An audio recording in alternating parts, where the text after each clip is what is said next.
Okay, my grasshoppers, on this next video analysis, I'm going to be talking about the common threads of the one-handed topspin backhand. I'm going to use as the main model Mr. Roger Federer, and next to him I'm going to show you a series of about 7 different guys, and for going with Stan Wawrinka to Tommy Haas, James Blake, Michael Usney, Richard Gasquet, all great one-handed backhands, and my assistant Roz as well. Now, this is a 2-part video. This first video I'm going to be talking about the preparation phase, and on the next one we're going to be talking about the stroke phase. Now, in the preparation phase, okay, do not take your racket back. There's the worst tip in the world to take your racket back right away, to drop it by your waist, or the head pointing down at the ground. Please do not do that. You must learn to turn your racket back with your shoulders. You don't take it back, you just turn your shoulders right there.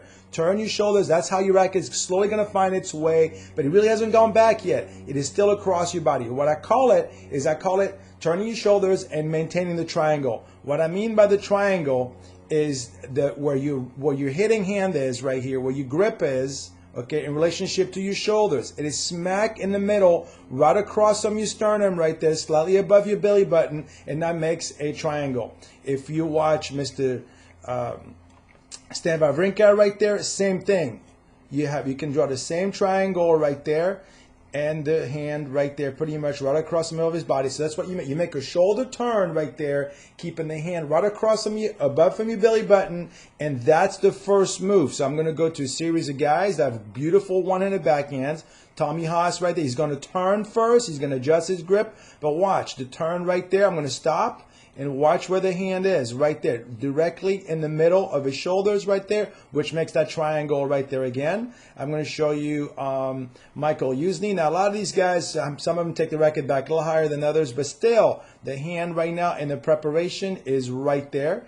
Now, let's go to James Blake. And watch. His racket might be a little lower, and that's what I'm going to discuss in the next second right there, is where your racket should be.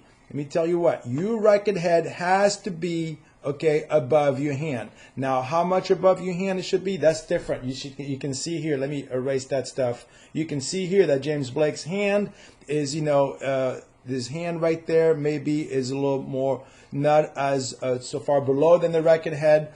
It's easier to say that the racket head here is much higher than the hand. So as long as the racket head is above your hand, you're okay. You don't have to go as high as Roger, but you can go as low, not much lower than James Blake right there, okay?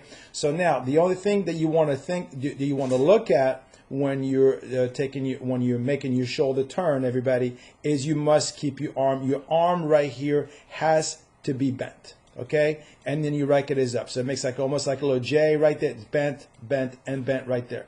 If I go to Richard Gasquet right there, actually this is not the greatest view, but I can show you what I just talked about earlier right there. The triangle right there, boom, boom, is there. But let me show you Stan right there, how his arm is bent right here. You must keep the arm bent right there, and then the racket is up.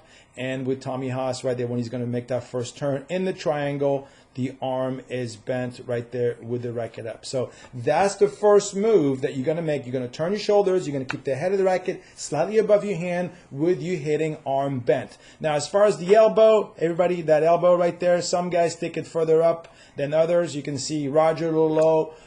Tommy maybe a little bit higher, and I think you have Michael Usney right there. Oops, sorry, let me put Roger back here and put Michael Usney. Let me see if I can find him again. Thank you very much. Where are you, Michael? There he is right there. You'll see he has his elbow way up there like a chicken wing right here. It doesn't really matter. As long as your left hand is on the throw of the racket, you're okay. All right, so let's go back to now the first move. We have the triangle going. Let me put Mr. Tommy Haas right there. Now, after that, I want to focus right now on the footwork, okay? Something very, very, very important happens, and I want you to watch Roger's feet, and I want you to watch Tommy Haas's left foot. That left leg is your last adjusting step, and that step is always out and parallel to the baseline, which is how you're going to shift your weight. You're going to shift your weight out. And then when you're going to step with the right leg, that's your weight transfer step. Make your left leg the last adjusting step by stepping out. Just like this 2-step volley demonstration I did earlier in one of my videos.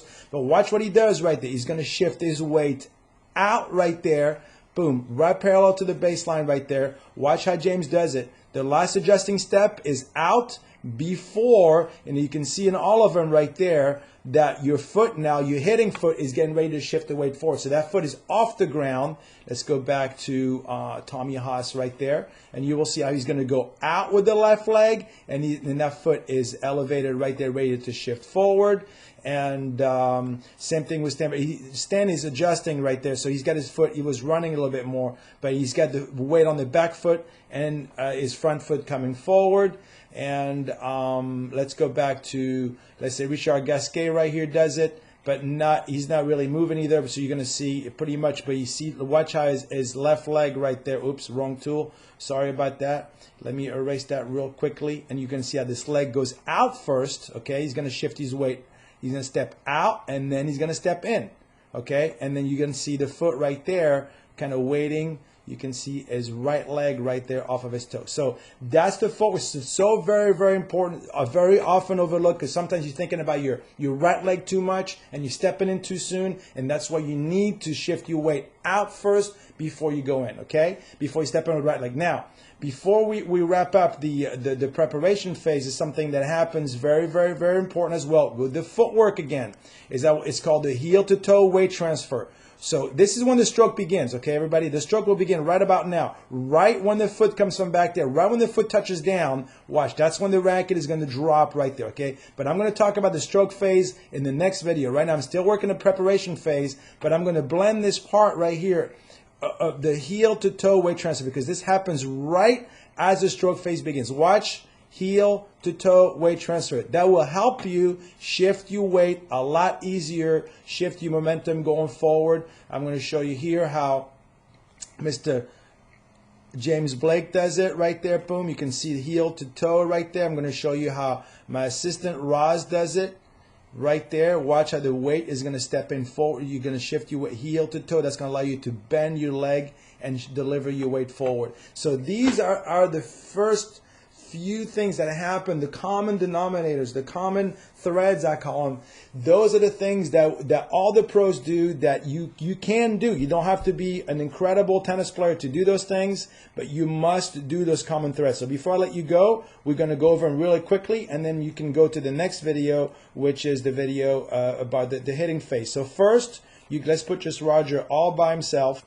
First, you're going to try to just turn, keep the racket across your chest right there in the triangle. Try to step out with your left leg if you're right-handed, and getting ready to shift your weight forward. See, that's the step right. It comes from, what I like is this step comes from way back there, and he's going to be way out here. Then look at the length of that step. And he was able to do that. Why? Because all of his weight was on the back foot. And notice while he did this, look at the racket. It never really kept. It stayed across on his chest right there. And just about now, the racket starts to leave the body and goes behind, and that will be discussed in the next video tape analysis. So I hope you enjoyed the first part of the common thread of the one-handed topspin backhand.